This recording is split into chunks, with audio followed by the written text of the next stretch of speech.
So what kinds of things might we want to predict about a population? Any thoughts?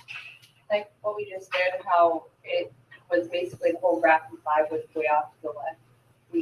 So what part of a population has a certain characteristic? Okay, so that's a big one. So let's call it population proportions. So things we're going to want to predict. Things like population proportions. Population proportions. So for example, like the problem we were just working on, what percent of Americans consume more than, let's say, 56% of their calories from fat?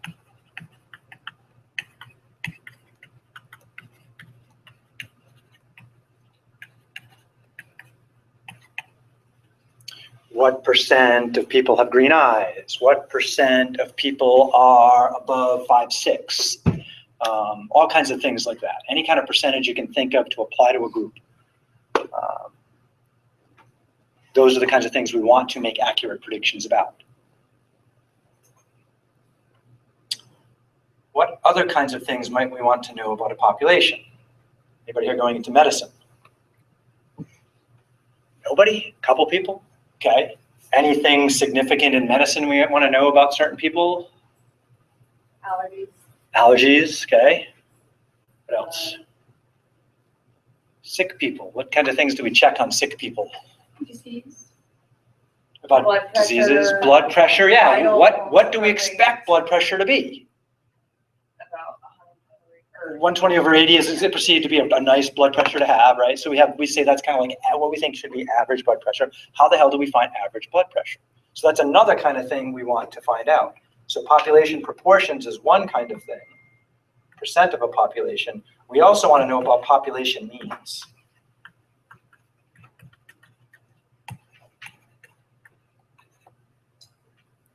So examples of that. What is average blood pressure?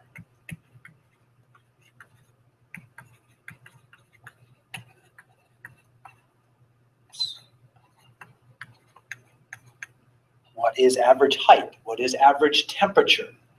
What's the average age of a BMCC student or a community college student in general? Did you do those statistics on the ages and everything that was in the newsletter or wherever I read that? No, I did not do those. Probably Whitaker did those.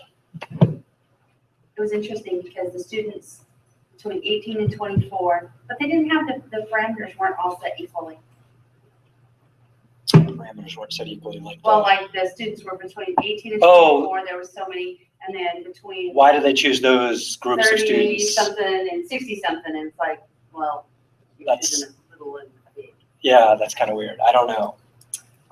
Somebody obviously had a reason for that. If it wasn't, I don't know. But anytime we find an average blood pressure, average temperature,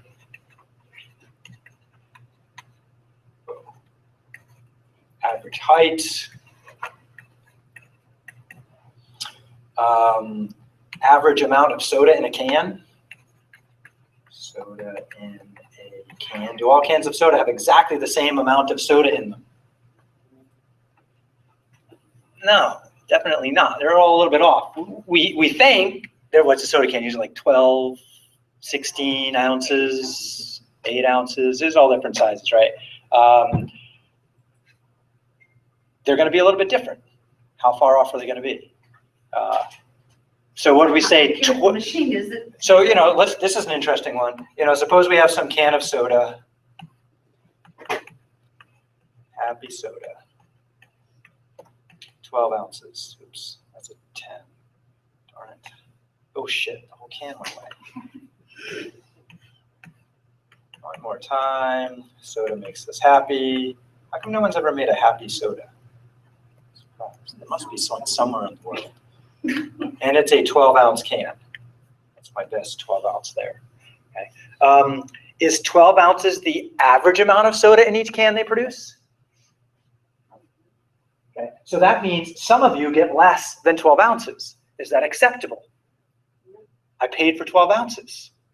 So maybe the average is set to be a little bit above 12 so that very few people end up with less than average. So what is the average? There's lots of statistics geeks like me who actually have measured that, taken tons and tons of cans of soda and measured how much was in each can. Have I done that? I have not done that, no. Wow, I don't know where people have time for But there are people that do that. Yeah. I know a guy who's weighed thousands and thousands of M&Ms and measured their average diameter. Average diameter? No way. Wow. Okay, so we're gonna do some of this right now. There are lots of other things we might want to estimate, like we might want to estimate the spread in a different individual population, like standard deviation or variance kind of thing, or range. We aren't going to do those. We are just going to aim for these two population parameters, proportions and means. Okay. So we're going to use statistics to estimate population parameters. So let's do it.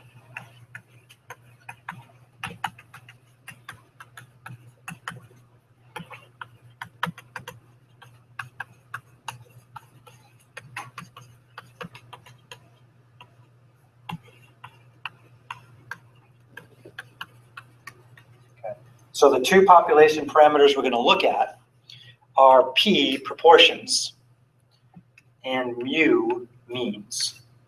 We'll start off with means, and then we'll do proportions next class or next week. We're only going to worry about means and proportions. Those are the examples I gave above here. So a proportion I call P, a mean I call mu. And so what's my first example going to be?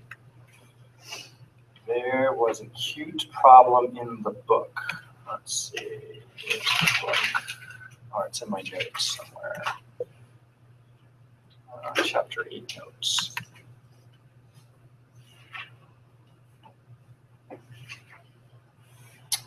Average head of students at another college. So we're going to mess around with this.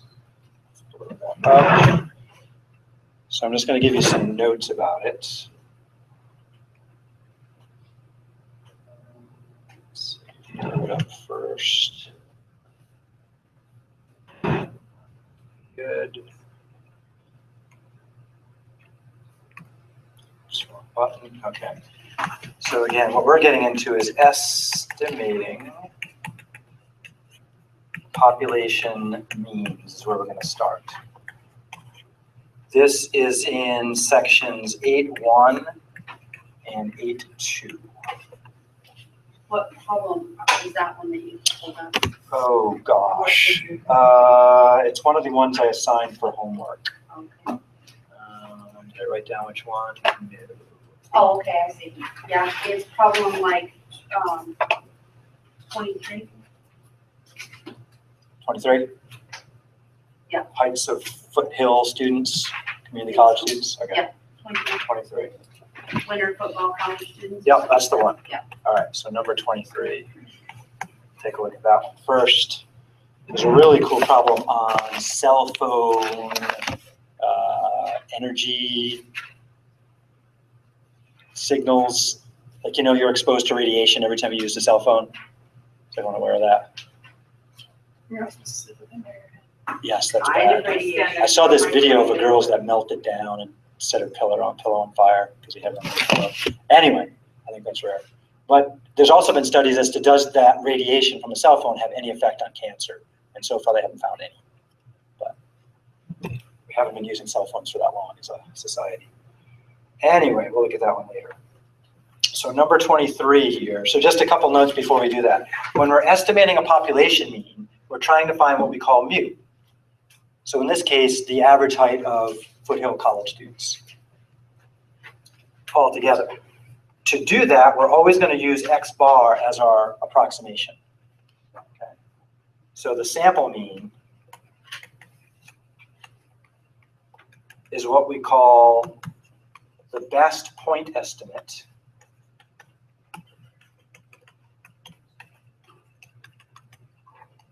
and I'll get to what the word point means in a little bit, for the population mean.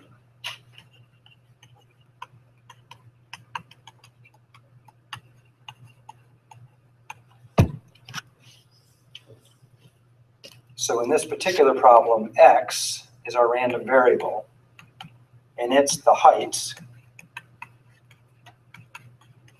of Foothill College students.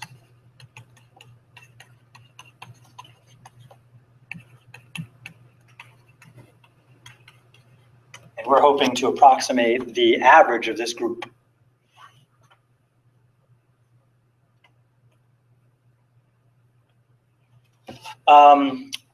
Is it safe to assume height of people is normally distributed? We believe it to be. Now, is the height of any subset of people going to be normally distributed? Maybe. I bet the height of Umatilla County residents and Laurel County residents, that's probably normally distributed if we measured everybody. What if I grab just the BMCC basketball team? I doubt that's going to be normal. It's possible there's something weird about college students that makes them have a less normal distribution than other groups, so we don't really know. But often we would assume it. It's not always safe to assume, and I'll show you an example of one that's not safe to assume in a minute. How would I check to see if it was roughly normal?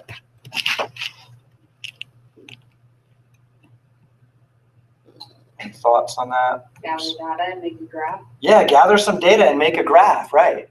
Yeah, so question, is this normal? Sometimes it matters if the distribution is normal. Answer, we have no clue. We could do repeated sampling to check.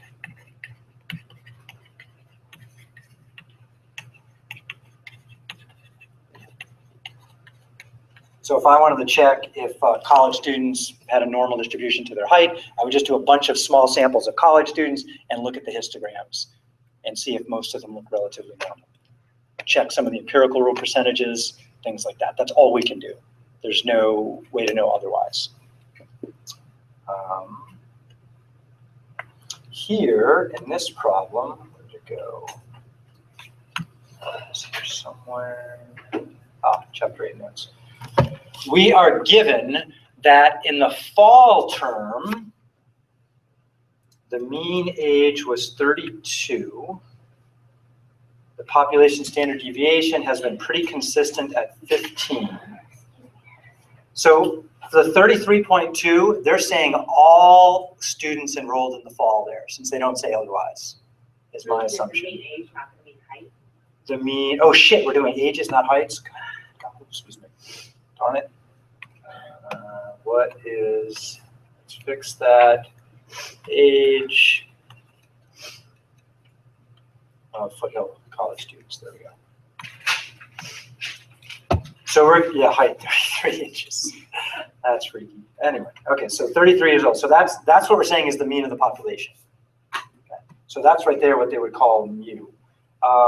Standard deviation, they're saying has been pretty consistently 15. Do they say they actually measured it there? No, they're just saying they've looked at it before and it appears to be about 15. Okay. So let's just make a note what they're claiming they have here. In this problem, they're claiming that mu is 33.2 years old. And that sigma, the population standard deviation, is 15 years old.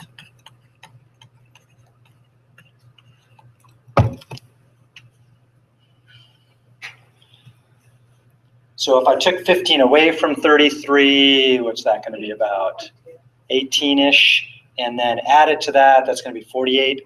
So I'd expect about 68% of the students, if this was normal, to be between 18 and 48, according to the empirical rule, if this was a normal distribution. We're not sure that it is. All right, what else do we have here?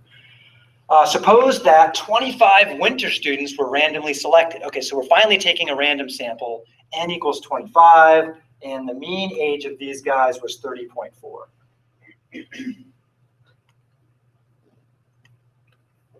So let's pick a new color. Random sample. N equals 25. X bar, sample mean, is 30.4. So what we're saying here is that we're going to use 30.4 years old as our estimate for the population. Is it exactly the same as the population? Not exactly. Years old, and I just hit some weird button. No idea what I did. So we can estimate the student population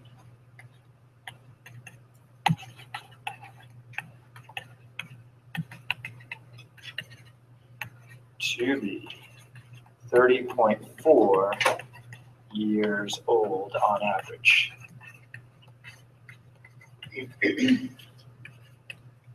So again, that's called a point estimate. Did we nail it with that sample? Answer, no, we did not nail it because it's actually 30.2. So So we're a little bit off. So we're just taking the answers they gave us Yes. and just brainstorming? Yeah, we'll do one where we actually have data in a minute. We'll do that next. But we'll do our own calculus. So they're just saying, we had the sample, 25 people, here's what we found the average to be. All right. What we're going to do next is we're going to find a confidence interval. Let me just double check if there's any other information I need. There is not. Okay, good. And I am, do you have your book open to that page? Yeah, page 147. Let's see what they ask. So we're going to find 95% confidence interval. All right. So next we're going to find, based on this data, we're going to find an interval that the ages live in, the mean age lives in.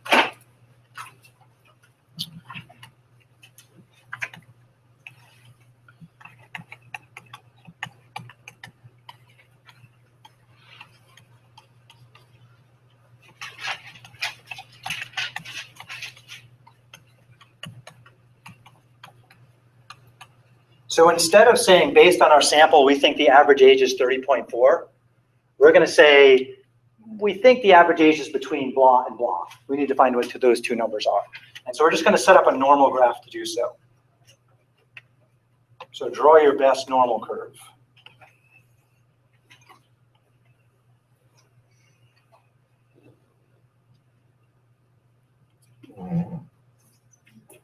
I'm going to label this in two different ways. I'm going to label it with z-scores and I'm going to label it with ages. I'm going to start with labeling it for ages. What does our sample tell us the average age is? The sample, not the population. 30.4, right? So we think the average age, according to our sample, is about 30.4.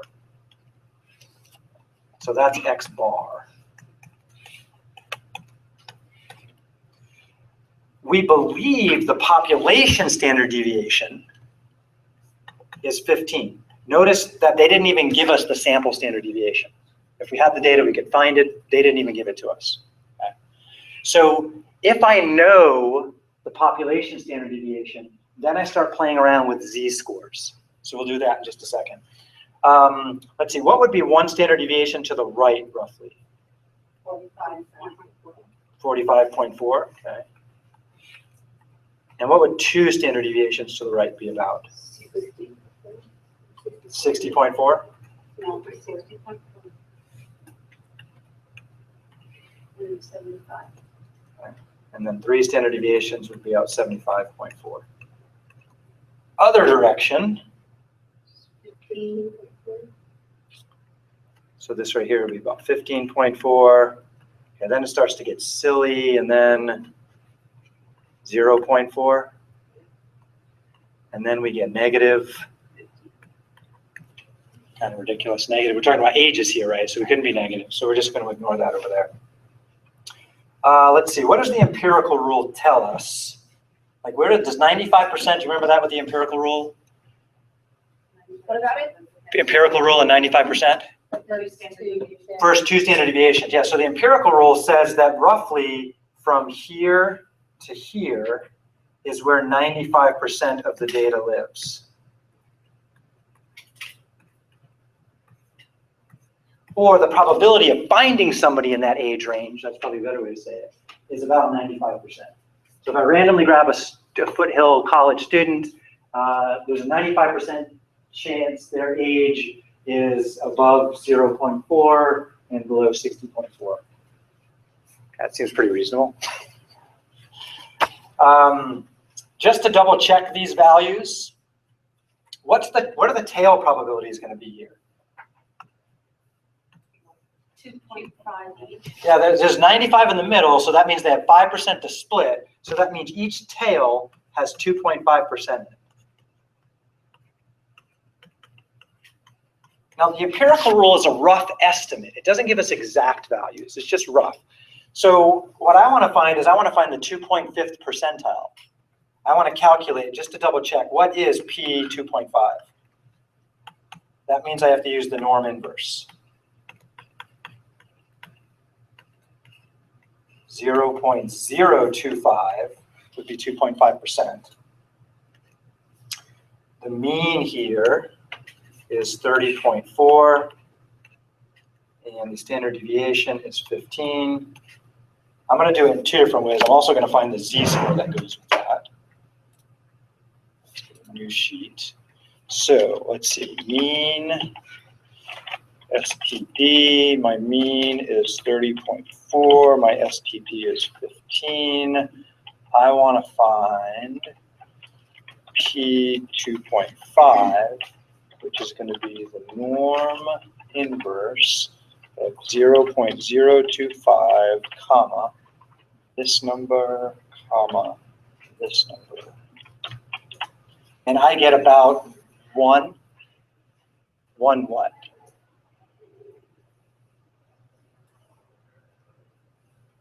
What do my numbers represent here?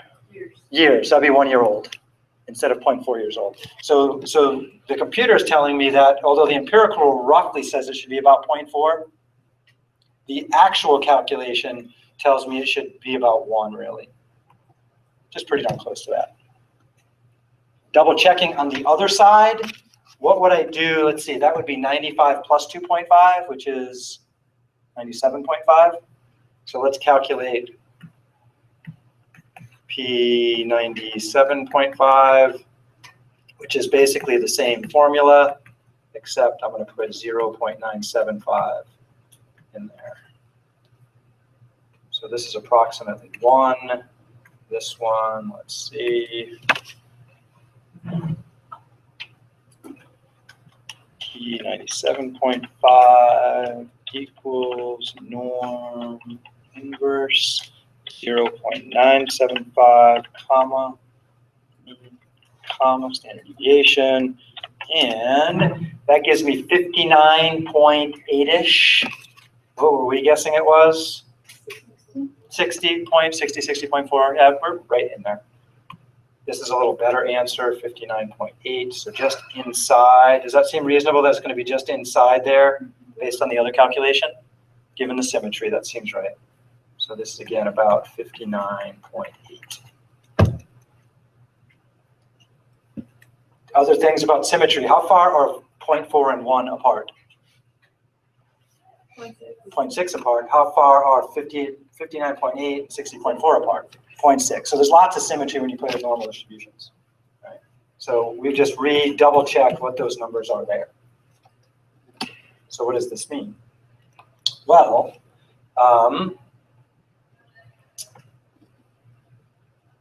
for an individual student,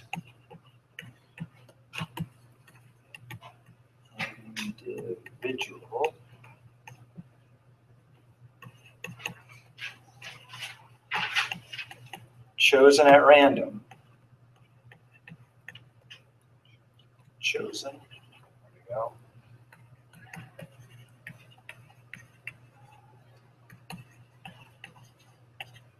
There is a 95% chance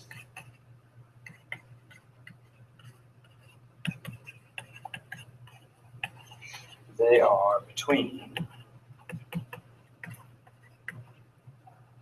1 and 59.8 years old.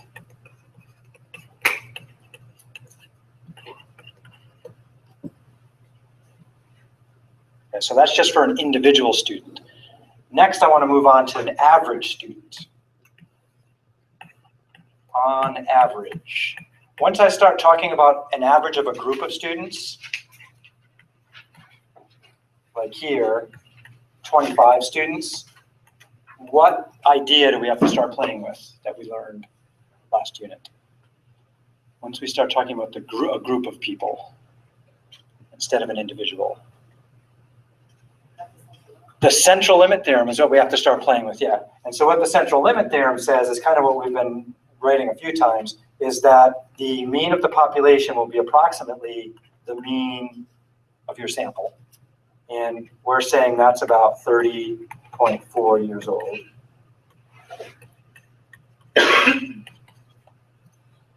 But it makes a change to what we call the standard deviation of the means. And it says that is going to be the population mean, a standard deviation divided by the square root of the sample size. Square root of n. So for us, we were told that the population of students has a standard deviation of about 15 years old. Our sample size is 25 students. So square root of 25 is 5.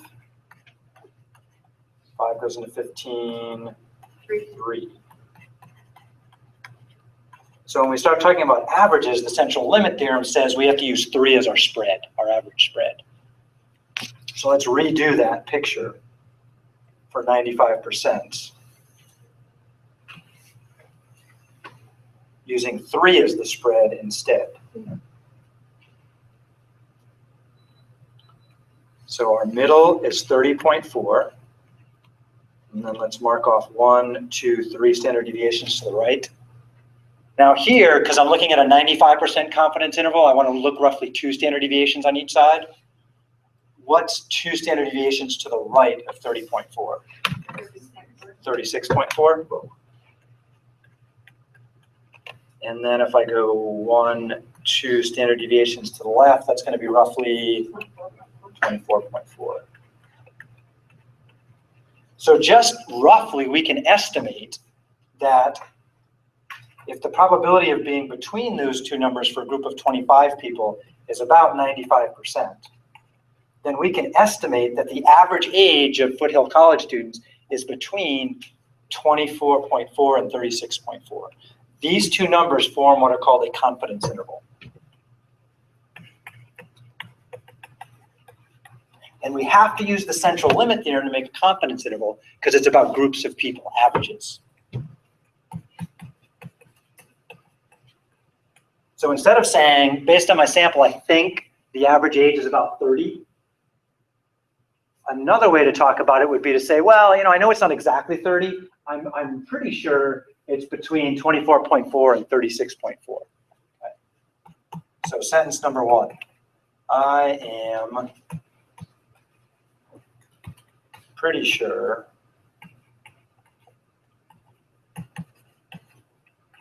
the average age of Foothill College students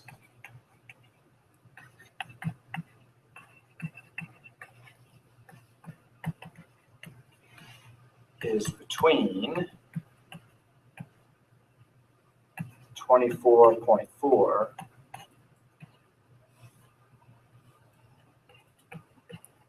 and 36.4 years old. My mother would like that sentence. To say, oh yeah, okay. My stepfather would have a problem with the sentence. Which part would my stepfather probably have a problem with? Pretty sure. What the heck do you mean by pretty sure, Gary? Bob, pretty sure.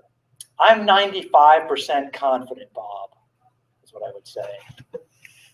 So here, pretty sure means being 95% confident. Well, why aren't you 100% confident, Gary? Well, you do that well. I haven't heard that in forever. well, I don't have all the information. You only got 25 people. How can you be 100%, 95% confident with only 25 people? Good question. What does that mean? Does that mean that there's a 95% chance the actual population mean is in there? Answer, no, does not mean that. Does it mean that 95% of the ages are in there? Definitely not. Based on our previous calculation, 95% of the ages are between 1-year-old and 60 years old. Right? So what does it mean to be 95% confident? What it means is that 95% of similar samples of 25, similar samples of, oops, I'm out of space. That's not good.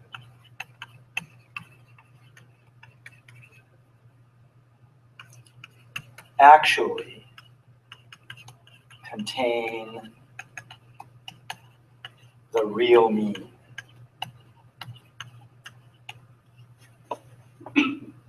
In the real what? The real mean. Oh shit, how did that happen?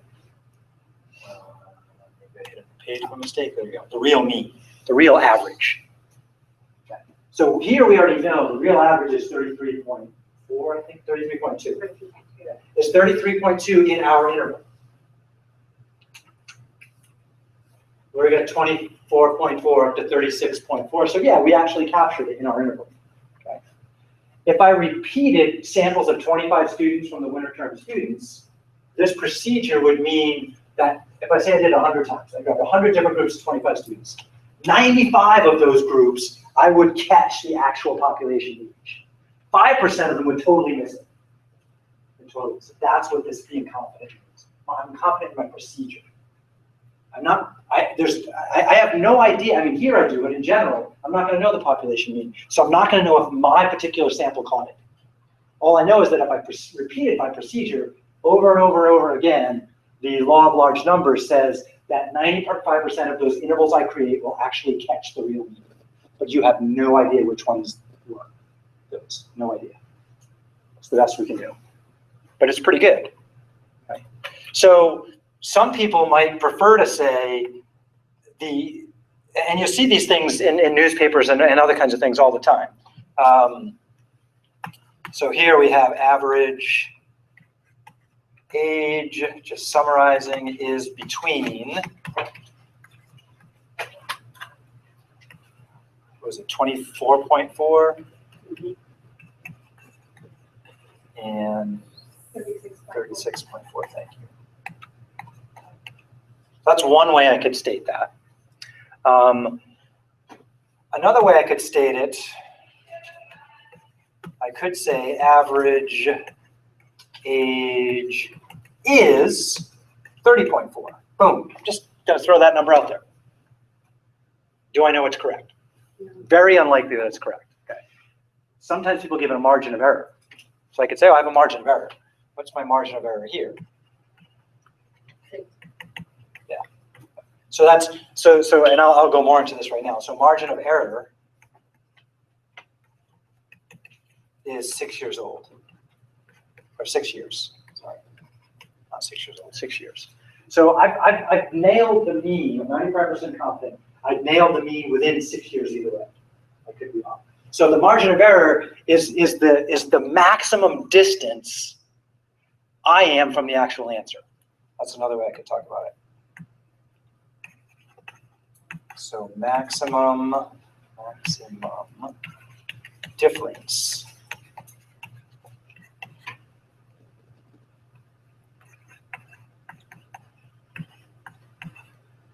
between my guess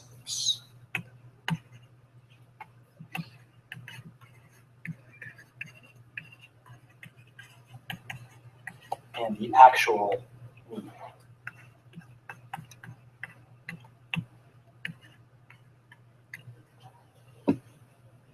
So I tell my mom, I'm no more than 6, I'm 95% sure I'm no more than 6 years off from the answer. What would my stepfather do? He would say, 6 years, huh, Gary? 6 years. 6 years. And you think the actual age is 30.4 years old. Okay. Anybody have a calculator nearby? Yeah. What is 6 divided by 30.4? Well, 6 divided by 30 would be 1/5. 1/5 is about 20%. 197. Okay, so we round that. That's about 20%. Gary, you could be up to 20% off in your guess. That's unacceptable. 20%. I thought you were good at math. Can't you get within 1%? Well, yes, I could. Okay. So is this, I'm 20% off at most. I could be much closer. I don't know, usually. Okay. So would some people look at my work and say, 20% off is unacceptable. You can't be that far off. Like if I were building a bridge, you know, the left and right side don't meet, they could be 20% off. Is that acceptable? No, that's totally not acceptable. Okay. Body temperature should be about 98.6, but I could be 20% off. Somebody could die, right? Acceptable values of medicine with some crazy side effects. So 20% off is a big deal in some circumstances. For age, so what? But in other cases, it's going to be a big deal. So how could I decrease? I want to shrink. Shrink. There we go. Oops. Okay, there we go. I want to shrink my margin of error.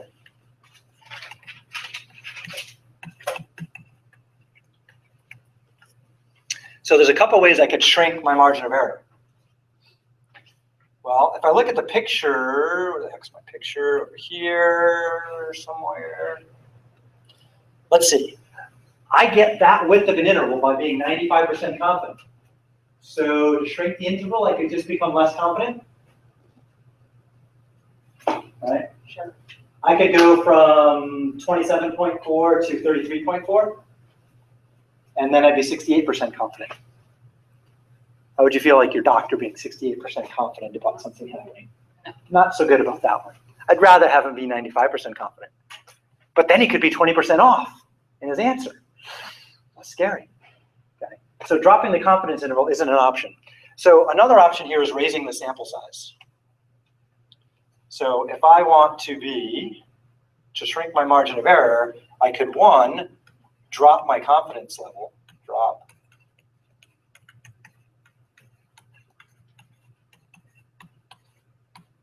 or two, or I could do both. I could increase my sample size. And let's see why that. Does that make sense? If I increase my sample size, I'll get more accurate? What does the sample size have to do with the spread? It stabilizes the average. It stabilizes the average by shrinking the spread, right? Because we divide by the square root of the sample size. Bigger sample size, divide by bigger number, less spread. Yeah, so increase sample size. So just note, where does the margin of error come from?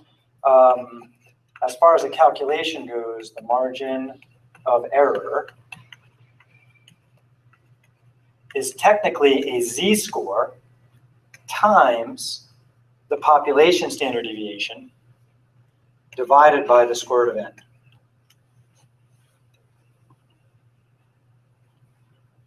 And I did it a little bit different in Excel, but I'll repeat it this way just to double check. So, z-score. Let's see, if I'm going to do a z-score, I need to draw a picture. What z is right in the middle? 0. And then over, oh, stop it. Oh, crap. Oh. Page. On page. Push Control Z. Control Z. Yeah.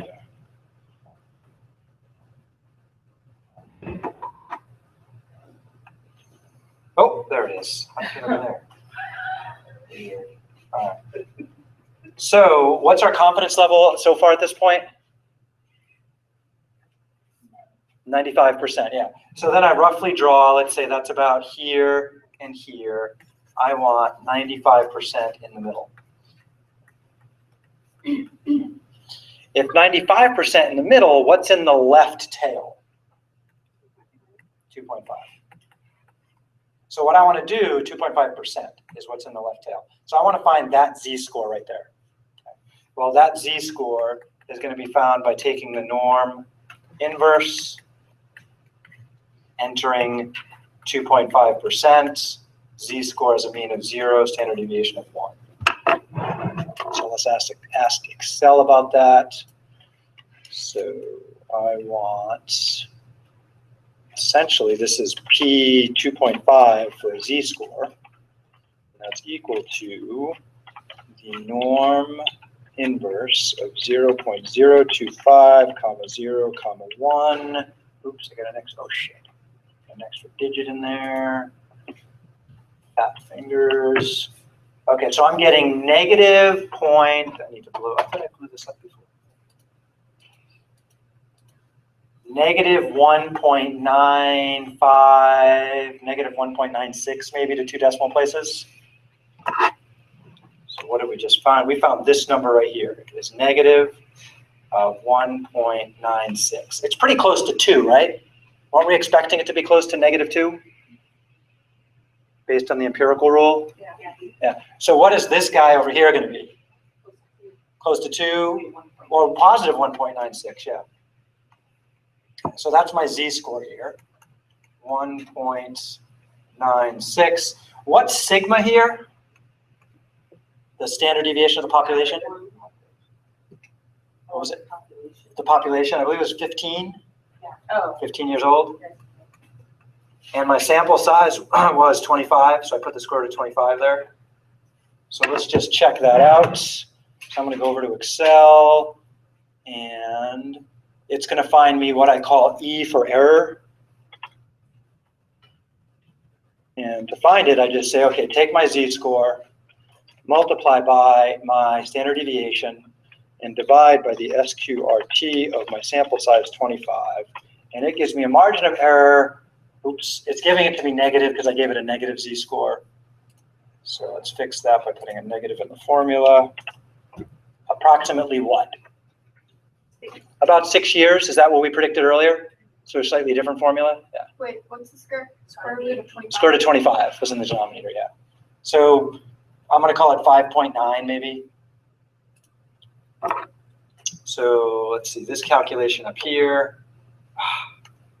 Darn it. This is freaking out. Is approximately 5.9, and that's a measurement in years, which is what we said the error was earlier, with a little more rounding involved. Here I had a little less rounding, but I get about the same number. So I mentioned the z-score comes from the confidence level. Okay, the confidence level dictates your z-score. The sample size, so if I shrink my confidence level, then I'll get a smaller z-score. Smaller number on the multiple means I'll have a smaller margin of error here. Okay. Let's see, the book calls this the EBM. EBM. And that stands for error bound on a mean. Error bound for the mean. I call it just E for the margin of error. Now, I think I asked you this the other day. Do we plus or minus it, or? Yeah. So what that means is based on whatever you're calling the center. So in this case, I'm calling the center of my interval 30.4. Add E to one side, so that's going to give me approximately 36.4, and then we subtract E on the other side. And basically all E is a group of standard deviations. Okay. Right? So, but I mean, in our answers, is it a plus or minus that margin of error, or does it matter? Oh, you can either state, For this. so you can state it a few different ways, yeah. So so like here, I didn't bother with plus or minus, where is that? Here it just says the average age is 34, and I should have said with a margin of error of 6 years. You could also say the average age is 30.4 plus or minus 6 years, right? So there's lots of ways you could word it, but it literally is a plus or a minus, because I take my margin of error and I add it to one side and I subtract it to the other side. And so now I can say age is somewhere in this range. On the other hand, suppose somebody did some resampling like my stepfather who's not happy about my huge interval, and he says, I redid this for you. And I got an interval from, let's say he got 28 to 32 was his interval.